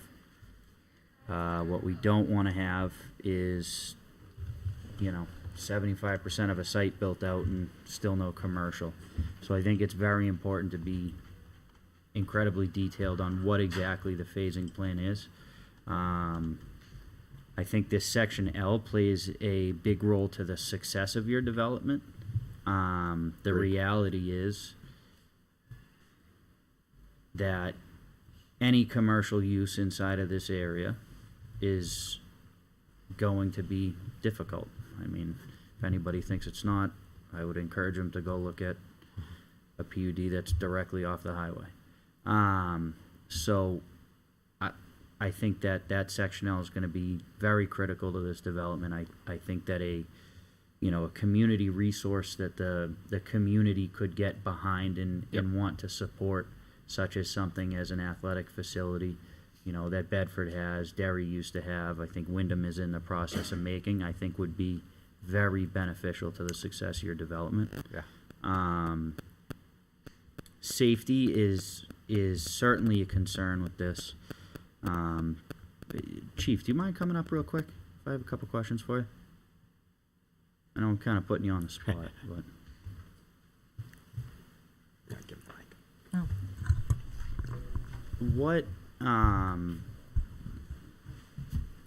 What would be an average response time to this from what would be the closest station, which I would assume would be the north side of town? As stated, roughly 8 to 10 minutes as the station currently sits. What is from a call volume of the town of Londonderry, what's a call volume like for Londonderry? Combined fire and EMS, roughly about 5,000 calls a year. Do you have the data of what of that 5,000 comes from, say, Station 1? Station 1 up in the north end, I do not have that data present. We're actually working on some data for responses, response times. When we create some heat maps, we should have that by the end of this month with some more solid data. Okay. How often are there simultaneous calls in the town of Londonderry? Multiple times daily. What does a response look like from a different station for this development in the event that Station 1 is on a call? There's so many variables there, it's difficult to state. If it's an EMS call, we cross-staff fire engines and ambulances. Staffing as well as vehicles are moved around on a daily basis. So it's very difficult to pinpoint what that would look like without additional staffing, as our current staffing model is deployed. Okay. Thank you. For the record, Mr. Chair. Yes. So, Chief, welcome to town. Thank you. Yeah. You are new here. Could you please identify yourself for people? Sure. Jim Young, I'm the fire chief for the town of Londonderry. I've been here for about 3 months. Thank you for coming. We appreciate you and welcome to Londonderry. Thank you very much. Can I just ask one question? Yeah. Can we just agree hypothetically that if there was an additional fire station, that would be better? Of course, it would be beneficial. We're striving to meet national response times, which I think any fire department would like to do. When we're trying to reduce our ISO ratings as well, which is, for those who aren't familiar, insurance service office ratings. Generally, to get the lowest ratings in a town, you need to have a fire station within 5 road miles of every building in town. That's what the insurance rates are based on. So we strive to do that. I don't have that information whether Station 1 is geographically located within 5 miles of this development. That's one of the things we're looking at, is to see the areas of town where there's not a fire station within 5 miles, and then what the response times look like related to fire stations that are outside of that nationally recognized minimum requirement. In fairness to the chief, he can build 10 fire stations, but if we don't staff them, it doesn't matter. That's an excellent point.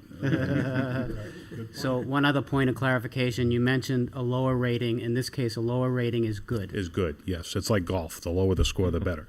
The lower rating that we have as a town will reduce insurance premiums for homeowners, but more so for businesses, because businesses generally carry the larger insurance premiums.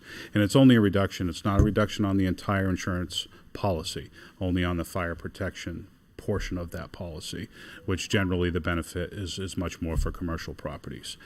That being said, even if we had a whole bunch of fire stations within the town of London area, we added several of them. If your particular property that you live in or your business that you own is more than 5 road miles away from one of those fire stations, you actually score the worst score you can have as a 9. So it is very much in relation to where fire stations are located. Thank you, Chief. Appreciate it. Thank you.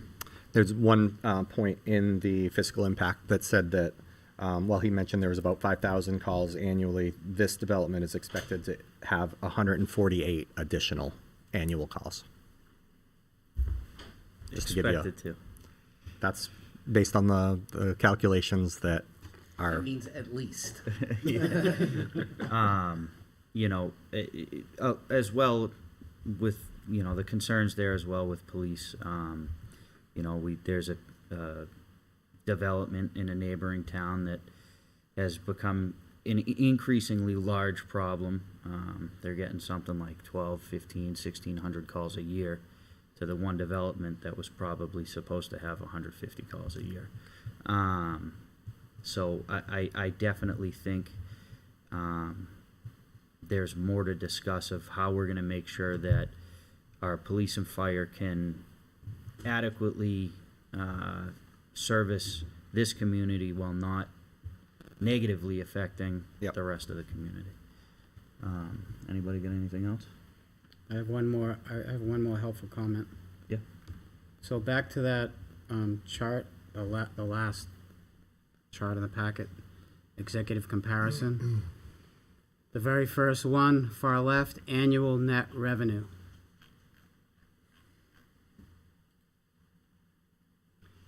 Revenue versus income, net versus gross. Mhm. What does that mean? So No, I'm going to stop you there. It was a rhetorical question, obviously. okay. But you need to play to your audience, Yeah. right? So who knows? Quite a few, but not enough, know what annual net revenue means. It can be fixed easily by if it said annual net revenue after expenses. That kind of fixes it, Sure. I think, for the average person. Sure. Because I guarantee you, for the constituents that I get phone calls on, and I'm appointed, so technically I have no constituents, but for the people that I know that are going to call me, they're going to say, yeah, it's 5.5 million, but Right. they're going to have a lot of expenses and stuff. Right. Yeah. Because so, they don't understand net. Right. And they don't know what revenue is. Right. They know income because they get Right. income tax. Right. They get they're paid income. Right. But they don't know what this is. Yeah. So, just saying. Yeah, this is intended just to be a summary of the fiscal, but so it's estimated to have $7.8 million of new property tax and auto registration revenues. And then we subtract out the expected expenses based on the conversations with the different departments, which 383 for police, 284,000 for fire, 285,000 for solid waste, 123 miscellaneous, and 1.2 million in school costs. So Which the gives you your net. that's the net. The net revenue is 5.5. That's the That you equation. guys can do whatever. I understand. Whatever you guys want. But with. I'm saying, if I was going to introduce this at a Yeah. public meeting, Yeah. it wouldn't say annual net revenue on it. It would Sure. say annual net revenue after expenses. Yeah. No, I like that. Because someone's going to say, well, what about all your expenses? And Yeah. you're going to say, well, I got it right there. Yeah. And you're going to get all frustrated. But because that's how it works. Yeah. No, I appreciate that. Well, That's I would argue that it actually has to be presented differently. People understand property taxes. They don't understand how much it costs to run the town. They don't understand how much it costs to run the schools. They understand that 72%-ish goes to the schools. I think you need to keep it simple for people and say, you're paying 7.8 million, maybe 200,000 of that is motor vehicle, so it's 7.6 million times 72%. That's what's going to the schools for 229 kids, period. The rest is what it's gonna take to support it from a town side of the government, because that's all they're gonna get. Unless something else different happens. Sure. But under the current law, that's what they'll get. I do want to comment on the courtyard communities. I find this to be one of the more appealing sides of the development as a whole. We've talked pretty in depth as a board of how to create affordability and also redefining what affordability is. A lot of people still think affordability is a $300,000 house. A $300,000 home isn't even reality. But building something that is going to be cheaper than the average market home in the town of Londonderry has created affordability in Londonderry. So I do really like the way you have these smaller communities set up, and more importantly, the question that I asked earlier is going to be something that people have the opportunity to buy an affordable home in Londonderry. Yep. And the other reason why we changed all the rentals, half of them are now condos. So you can own a one-bedroom apartment in this community instead of just renting it endlessly. Correct. Which I do think is a great aspect of this development. Anything else from the board? Yeah, nice improvements. Thank you. Thank you very much. We appreciate your time and your feedback. Thank you. Thanks. Yes, sir. Yes, sir. Come on, if you could just come to the mic, please. My name's Bob Lamontagne. I'm part of the Governor's Hill group. And when I read the town's master plan that just came out, it almost described this project to a T.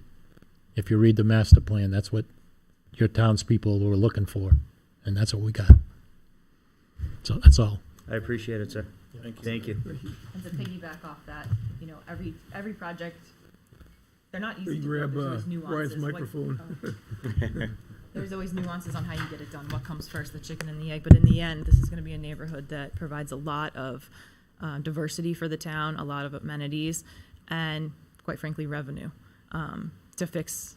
There's more money on the table to fix the problems at hand that this project, you know, directly impacts, as well as it brings $5.5 million to add to other areas of the town that, you know, may need some help. So if there are issues in town that people are, you know, concerned about, this is a really great opportunity to help fix those problems. Thank you for that. And I happen to notice that your last name is similar. Yeah. Is my father. that like a coincidence? My father, yes. It's a family business. Yes, thank you. My daughter's name's actually Brooke, too. She wanted to come present her project today. Next time, bring her along. We'd love to hear from her. The cuteness factor will help. She was wearing her princess dress, too. I love it. Awesome. Thank you very much. Thank Yeah, you. thank you. We appreciate it. Have a good night, Thank you. folks. Thank you. All right. We are moving on here to some old business. We have a public hearing for an application for formal review of a site plan for 40 residential units and a conditional use permit of 1,023 square feet of buffer impacts, including associated site improvements in the C2 zone, 225 Rockingham Road, tax map 15, lot 126. Gen X Construction Group LLC is the owner and applicant. This was continued from February, March, and April of 2026. Good evening, gentlemen. Thank you very much for coming back. Chairman, can I Yes, sir. recuse myself for this? Yeah. Please note that Mr. Varani has recused himself from this public hearing. All right. Chair, if I may, before you Yes. get into it, you've accepted this as complete back in February. You have a waiver this evening and the two conditional use permits, one being for the CO district and the other for the use itself, and then of course the application. But just as a reminder, at the hearing in April, the board tasked the applicant and staff to meet, that includes the police and fire departments, who are present this evening, to specifically discuss what you all discussed at that hearing, which would be the fire access, as well as the specific police department concerns. We held that meeting the general takeaway was there's a consensus that the comments have been addressed to this point, but I will defer to those, I believe both chiefs are here, the deputy is here as well, to confirm that on the record for you this evening. But that is the short of what your task is this evening, is to go through that process. Thank you. All right, gentlemen, we'll let you start and we'll get to it. Sure. I'd like to make this sweet, short and sweet. We were tasked to take a look at the driveway. We did increase the driveway to a width of 28 feet. There will be fire lane signs up along the east side of the driveway. The plan you have in front of you shows the fire truck apparatus coming into the site, staying in its own lane, and circulating around the bulb at the end. As staff mentioned, we did meet with police and fire.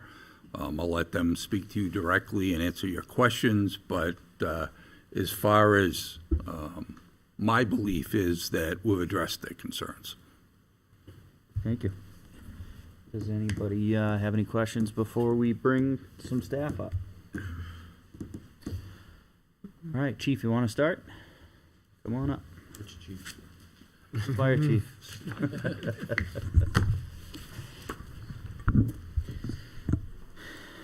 All right, Chief, we have a project here that has been in front of the board a few times. I believe the driveway started at 24 feet? 22 feet.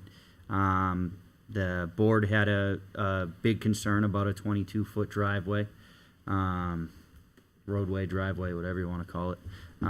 The applicant has brought it from 22 to 28 feet, so obviously making a pretty significant improvement to what was originally presented to the board.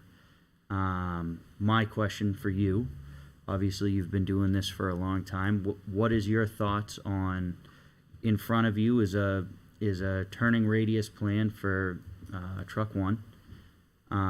If we take the human aspect into it and the reality of a development like this, what are, in the event that there's an emergency in a development like this, what are some of the obstacles you see the fire department having in terms of getting in and out of the lot, getting to buildings, all of that?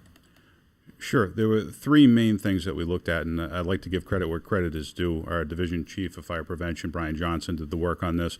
He apologizes he can't be here tonight. He shouldn't. He's on vacation having a great time. He shouldn't apologize for that, but I'm here on his behalf. We spoke in depth about this project, and we had three major concerns or requests which the developer has met. One is widening the width of the road to 28 feet.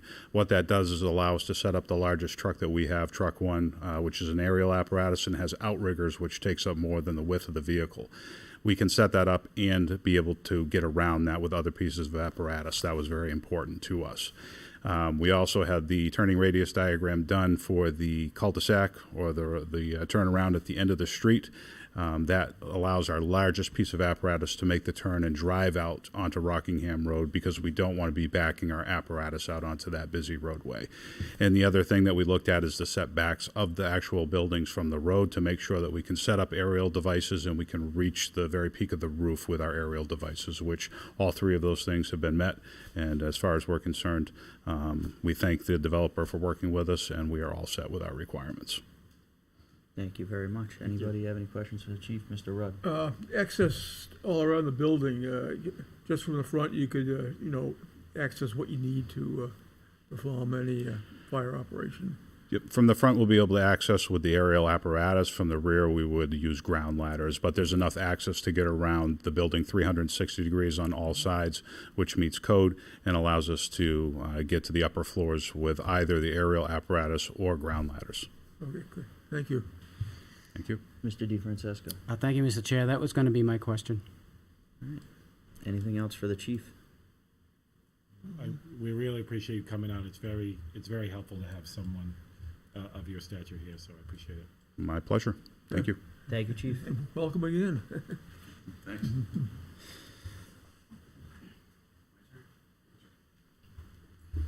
Good evening, sir. How are you? Good evening, Mr. Chair. How are you? Good. Same question that I had for the chief, just more geared towards police. What is your thoughts to access of the property? What concerns do the police department have for a property like this? Obviously, you know better than most. You've been in town long enough now. I'm sure you can give us a good idea how you feel. Yeah, so really what my comments were, we like flexibility, we like options. This is a single point, what I called, it's really, it's a driveway essentially. It's a long driveway, it's not a road, there's no other egress or ingress to the property. We like flexibility. Unfortunately with this property, it doesn't really allow it. There's no other approach to it, you can't come in any other way. So my concerns were just about that, what happens when that entranceway gets too congested. When we get emergency response, we get a lot of vehicles there, we get stacking. So the addition of the 28, going out to the 28 feet, we discussed that. That gives us a little bit more leeway to kind of get those vehicles off to the side, give us those options. Given the layout of this property, that's probably the best that we're gonna be able to do. So that's acceptable to us.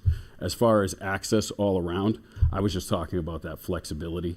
When it presents an opportunity, we like to have another way in. We've seen in the past with other developments what happens when the only way in gets shut down, and then the people, we can't evacuate them out, with their vehicles and everything like that. Obviously with this property, if we had to evacuate people out as pedestrians, we have options, but not vehicle traffic. So that's what I was focused on. Feel as though the police department will be able to perform their duties as needed? I do. Obviously, given the layout of this property, if there was a critical incident and we had to make other approaches, we would just adapt and overcome. Awesome. Any questions? Yes, sir. I do. So, as a former educator, I think you need to start working legs because your arms are getting ridiculous. I do legs twice a week. Brutal. Is that your only comment? That's it. I'm done. I'm going to wear that one for a while. Yes, Hope sir. the chief watches this too.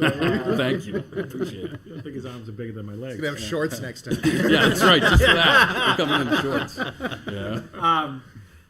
Yeah. So I don't know where we landed on my major concern, which was proximity to the main the triangle intersection in town. What are your thoughts on that and that other road that comes in there? What's the name of that road? Is it Young Road? No, Smith. Smith. So I did make comments to that, yes, sir. And I did explain to these gentlemen that my comments weren't directed just at them in this site. It was also about all the other development going on in this area. I think there's projects proposed for 222, 295, 196, 198. So accumulatively, how much extra traffic is going on into this road. So I know that everybody's doing individual traffic studies. We provided traffic data. I think over the 6-year period, there were 6 or 7 accidents for that area. So, all the way out to the Triangle Mobile. So yeah, the traffic data doesn't support that, right? But then accumulatively, is anybody looking at all these projects as a whole and how they're affecting that area and that intersection? So that's what those, again, not directed just at these gentlemen in this development, but as a totality of everything taken into account. I think like my main concern was the proximity to, again, Smith Road. Yeah. Smith Road and the entrance. Lane to lane. Yeah. That road, in its proximity to this entrance and somebody, looking, jotting out of there, and then, well, as Tony would say, you're Yeah. looking behind you, trying to get out, Yep. and then this person's trying to get out too, and then you're both, boom. It's a valid concern. I share that concern. It's a yield. It's not a stop right there. They're looking over their left. They're trying to merge in with traffic heading southbound. And of course, by the time they turn back, that sight distance to that stop sign has now, decreased. Correct. And so I can't predict the future. I share that same concern, but right now the traffic data, accident-wise doesn't support anything different. Okay. So, yeah. Anything else? Thank you, sir. And I want to thank you too for coming out tonight, because it's very helpful when you guys come, so appreciate it. All right. Anything else from the board? Traffic was I think there was a meeting of the mind, so to speak, with the state and the town and the developer. Excuse me, Arthur. Mr. Chair, would it be appropriate to dismiss the chiefs so they can get up tomorrow morning? Oh, you want them to go home? I'm just saying, we probably don't need them anymore. Of course. I'm just. Gentlemen, thank you both very much. I appreciate it. Sorry, Arthur. Traffic. Traffic. Yeah, so in terms of the traffic, I guess the traffic discussion, what's happened since the last meeting was the DOT issued their opinion of the need for the left turn lane. And they found that it was not required, the impacts of the project were not significant. They did not feel the need to change the driveway permit that was issued. So they were not requesting the left turn lane. In terms of other aspects related to traffic, there were comments that came from the town's peer reviewer, which we incorporated into a revised traffic study. Didn't change the results of the study, really. I think we had they were minor changes. About 1/10 of a second increase in delay at the Sims Road and Vista Ridge Drive intersection with 28, and that's really it for. Was there any mitigation measures needed based off of your traffic study? No. Your updated traffic study? No. Thank nothing changed. Thank you. I can't remember if it was this project or another. Did we talk about no left-hand turns out of the complex or anything with this project? I just don't remember. I don't think so. It might have been another project. Yeah, I don't think so. It could be done with great difficulty. Did you make mention of signs on the, call it north side of the plan? Yeah, on the east side, or the 28 in that direction runs pretty much east-west. On the east side, we will have fire lane signs posted. So it'll be a no parking? No parking fire lane. What's do you have, how far apart are they? We haven't really decided. We can probably set them, 100 feet apart or something like that. I think that'd be a reasonable feet, amount. If I remember, was it 1,900 Yeah. feet? I'd have to check. I don't have that number off the top of my I think head. it was around but 1,900. It's under 1,000 feet. There are little dots on the plan. Like 900 feet or those are something like lights. that. So maybe it'll be 10 of them or 9 of them. Okay, yeah, 9 or 10 of them. Cool. Anything else from the board? The 28 feet, does the 28 feet start by those little boxes near those little rectangles near the? Yeah, it is between the island and the edge of pavement on the. From here to there? give or Correct. Correct. take? Yeah. Thank you. Mr. Chair. Yep. Maybe this is more of a Kelly question. Kelly, is there a reason why, like, I've seen people park in front of signs all the time. I tow cars all the time parking in front of those, fire lane, do not park. But what usually works is the striping. Mm-hmm. So is there a regulation about where you can put striping and where you can't? Like, would this be able to have striping like that? Do you know? I think it would be beneficial to put striping. Right. So, Yeah. but can we ask for that, or how does that work? You can ask. Yeah, I mean, I think that, with striping, I mean, no one's going to park there. They can claim they didn't see the sign because it was way back there and they thought it was just right there, even though there's arrows both ways. I've heard every argument for it. I would like to see striping. That's me. I don't know if that's. Kelly, can you do something real quick for me? If you go into the folder, can you open up 02-503-22 fire truck turning plan? And then can you put these side by side and just zoom in on them a little bit? So I have that one open. Which one are you saying? No, 02. Go up towards the top. 02. Oh, sorry. Yep, right there. And then put those two side by side. I want to highlight the importance of, once she's able to zoom in on both of these, the difference between the width of both of these lots. So Kelly, just go to the entrance on both of them if you could. Look at how much more room there is at a 28-foot wide driveway compared to what was originally submitted, and what that truly looks like and does to the flow of the site. Thank you, Kelly. Did anybody want to comment on the striping? I don't think it's a bad idea. I think it's a positive, so. That works for me. I mean, anything helpful. The problem is everything's fine until it isn't. Right. And everybody gets lulled into a false sense of security and whatever, and then something happens, and all of a sudden people are they're parked on that side because they've always parked there. They've been parking there for the last 140 days, and it's never been a problem. Well, because it's never been a problem. And so I think anything that you can do to amplify the fact that you don't want people to park there would be a positive thing.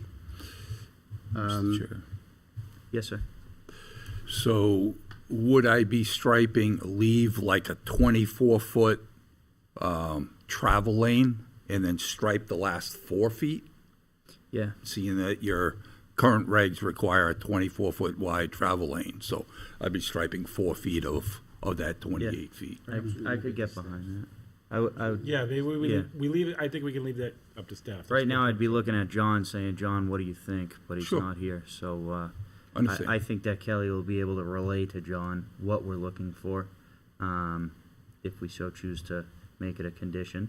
Kelly, would you rather we made the decision or leave it up to John to work with them to make the I think decision? it's appropriate to work with staff. Yeah. But I do think the stripe is needed, and we've all seen the little fire lanes that are like this big. It's because I think they're supposed to be pulling up on the sidewalk, and I get that. It's just to reinforce, hey, you can't park here. Yeah. Don't say you didn't see the sign. Look at the ground. Yeah. And what kind of stripe do you want? You want candy stripe? Do you want? What do you want? What stripe? All right, keep You moving. want diagonals? You want diagonals? Keep on moving. a 45-degree bias? Stop Keep moving, keep moving. between the muscles and the candy. All right. It's getting too Yes, late sir. already. So I know the traffic studies don't bear it out and all that stuff, but I drive this area every day, and I realize I have to vote based on the legality of the issue and the things in front of me. I think this is going to be a nightmare. I just don't see any way that it's not. But again, there's nothing. The numbers say what the numbers say, but I think in reality, when you get down to it, that drag strip between Rockingham Road and Smith Road, there's going to be a nasty thing that happens there at some point. Lieutenant Cruz said he's going to handle it for you. Oh, okay. All right, I'll set that now. They're gonna give him a unit there, and An apartment. We're going to get him a helicopter. All right, let's, any other questions? All right, let's start talking about a conditional use permit. Waiver. What's up, Kelly? We do the waiver A requested waiver. Is there a waiver? Tree Oh, waiver? yeah. You mean start on page 1 instead of 2? Please. We do have one waiver we have to act on, which is from Site Plan Regulations 4.12.c.19.5, 6, 7, 8, relating to existing conditions plans not indicated trees greater than 15-inch in diameter and species. I'm looking for a motion to grant that waiver. So moved. I have a motion from Mr. Farrell. Do I have a second? Second. Second from Jason. All in favor, starting with Ann, please. And the reason there's no substantial detriment to the public good. Thank you. Ann? Ann Champa, aye. Tony D, aye. Jason Knight's aye. Arthur Rugg, aye. Was he voting? No. it's me. No. John Farrell, aye. John Cruz, aye. Sean Faber, aye. Could have appointed you. I'm sorry. No. No, I can't. No, because you it's can't. Giovanni. Yeah. It should be, yeah. Yep. There's 8 of us voting. All right, and the chair votes in the affirmative. I'm looking for a motion to grant approval of a conditional use permit for about 1,023 square feet of wetland buffer impact for the construction of stormwater infrastructure. So moved. I have a motion from Mr. Farrell. Do I have a second? Second. Second from Mr. Rugg. All in favor, starting with Ann, please. Ann Champa, aye. Tony D, aye. Jason Knight's aye. Arthur Rugg, aye. John Farrell, aye. John Cruz, aye. Sean Faber, aye. And the chair votes in the affirmative. The conditional use permit has been granted. I'm looking for a motion to grant approval let me get to my next page here. Sorry, guys. Board action required. Yes, I am looking for a motion to grant conditional approval of a site plan to construct 40 residential townhome-style apartment units with associated site improvements at 225 Rockingham Road, map 15, lot 126, zone C2 and Route 28 Performance Overlay District. Applicant and owners, Gen X Construction Corporation Group, LLC. with the conditions outlined in the memorandum, as well as the additional Wait. You skipped the CUP for the use. I must be half asleep. Am I half asleep? Let me go back. Page 2. Didn't we just work on the CUP? You have 2 CUPs. Oh, geez, I'm sorry. Multi-use Yep, itself, page I'm 2. sorry. I am looking for a motion to grant approval of conditional use permit for multifamily housing in the C2 zoning district in accordance with LGO section 6.2 and table 4.1. So moved. I have a motion. Do I have a second? Second. I have a second. All in favor, starting with Ann, please. Ann Champa, aye. Tony D, aye. Jason Knight's aye. Arthur Rugg, aye. John Farrell, aye. John Cruz, aye. Sean Faber, aye. And the chair votes in the affirmative. All right. Now, I'm looking for a motion to grant conditional approval of site plan to construct 40 residential townhouse-style apartment units with associated site improvements at 225 Rockingham Road, map 15, lot 126, zone C2, and Route 28 Performance Overlay District. The applicant and owner is Gen X Construction Group LLC. And we would like to add the condition that the applicant works with town staff on a pavement striping solution for the fire lane, if you will. So moved. I have a motion from Mr. Rugg. I have a second. Second. Second from Mr. Farrell. All in favor? Starting with Ann, please. Ann Champa, aye. Tony D, aye. Jason Knight's aye. Arthur Rugg, aye. John Farrell, aye. John Cruz, aye. Sean Faber, aye. And the chair votes in the affirmative. I would like to, I think it's important to note, this has not been an easy site. This board has been a thorn in your side in particular. That said, you have come to the board with, the board's asked you a lot of questions. You've come with a lot of answers. You've come with a lot of meaningful change, one of which is very visible on this side-by-side comparison that's up on the TV behind me.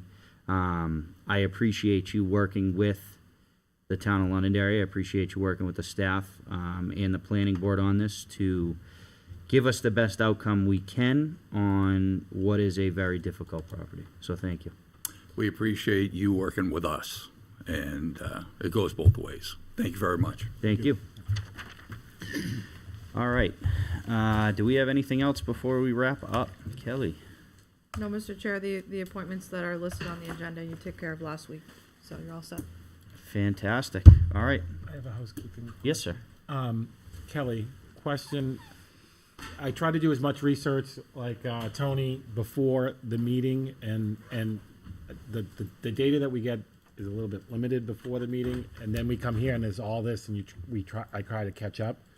Is there a way? I mean, I know our accounts. We all have Office 365 accounts. Can you put these like on a OneDrive to like share these with us beforehand so that we can do research? Or Absolutely. The plans themselves are published with the agenda generally. no, correct. And I review those, but when we get here, like there's a whole folder full of 13 items here, like for this particular one. There's more Like, detail. I don't want to put more work on anybody, but if they shared a folder, if they shared this folder on OneDrive, then we would always have extra, and as that things get added, we would be So able to we're- see it. The town is working towards the ability to do that for outside of just internal, so inclusive of boards and committees. We don't have the OneDrive option right now. However, historically, we've used Dropbox or things like that. The only reason why that became ineffective was the links would expire, and because we don't fund the full subscription. But to answer your question in short, we can certainly do more. But yeah, just so you know, every paid Office 365 account does come with OneDrive, and all they would have to do is right click on the folder once and say share with these people. So Understood. okay, that was it. One other item. Yes, sir. So my children had the great pleasure of going to basketball camp when Miss Walsh was their coach. So that gives you an idea of how long I've known Kelly Karen.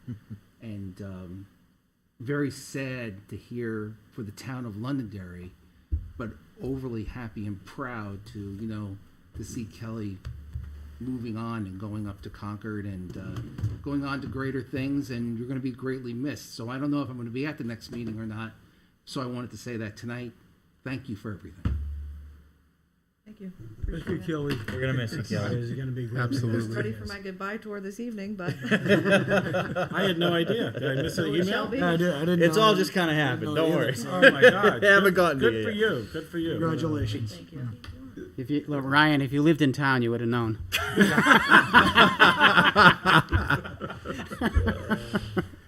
No, thank you very much. So, I mean, we're kind of hosts, but yeah. so what are you gonna be doing up there, Kelly? Just going to work with our friend Tim Thompson. I'm working in the planning department, city planner. Oh, well, you got a good mentor there, so. Yeah, when is your last meeting? What's the date? June, The last meeting in Second June? meeting of June, I believe.